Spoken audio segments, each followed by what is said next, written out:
Hi friends, masala ഫ്ലെയിംസിലേക്ക് നിങ്ങൾക്ക് എല്ലാവർക്കും സ്വാഗതം. ഇന്ന് ഞാൻ നിങ്ങളുടെ മുമ്പിലേക്ക് വന്നിരിക്കുന്നത് കോവയ്ക്ക കൊണ്ടുള്ളൊരു കറിയുമായിട്ടാണ്. കോവയ്ക്ക കൊണ്ടുള്ള കറി എന്ന് വെച്ചാൽ നല്ല എളുപ്പത്തിൽ ഉണ്ടാക്കാൻ പറ്റുന്നൊരു കറിയാണ്.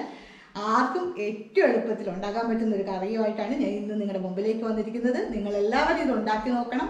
നല്ല ടേസ്റ്റാണ്, എളുപ്പവുമാണ്, നല്ല ടേസ്റ്റുമാണ്. അതുകൊണ്ട് നിങ്ങളെല്ലാവരും ഇത് ട്രൈ ചെയ്ത് നോക്കണം.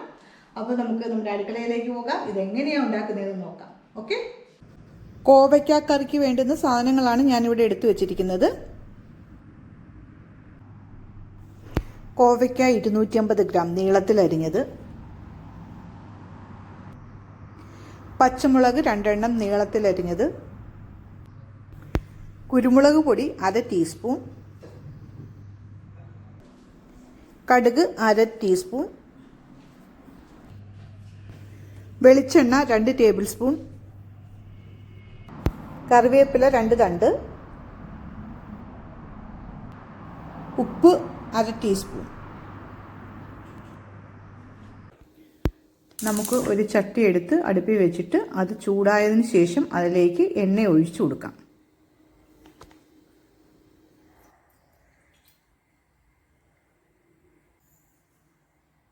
എണ്ണ നല്ലതുപോലെ ചൂടായതിനു ശേഷം നമുക്ക് അതിലേക്ക് 1/2 ടീസ്പൂൺ കടുക് ഇട്ട് കൊടുക്കാം.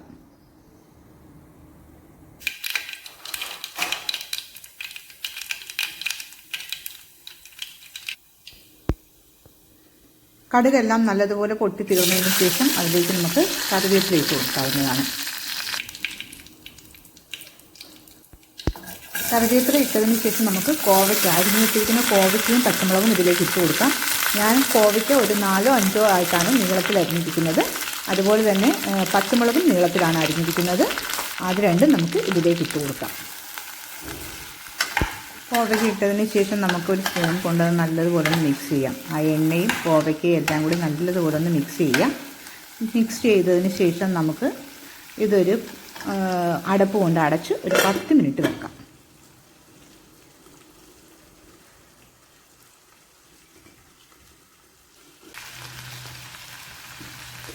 10 മിനിറ്റിന് ശേഷം നമുക്കതൊന്ന് തുറക്കാം. തുറന്നിട്ട് അതിലേക്ക് ഒരു 1/2 ടീസ്പൂൺ ഉപ്പാണ്, 1/2 ടീസ്പൂണിൽ താഴെയാണ് ഞാൻ ആ ഉപ്പ് എടുത്തിരിക്കുന്നത്. ആ ഉപ്പും 1/2 ടീസ്പൂൺ കുരുമുളക് പൊടിയും ഇതിലേക്ക് ഇട്ട് കൊടുക്കുന്നുണ്ട്.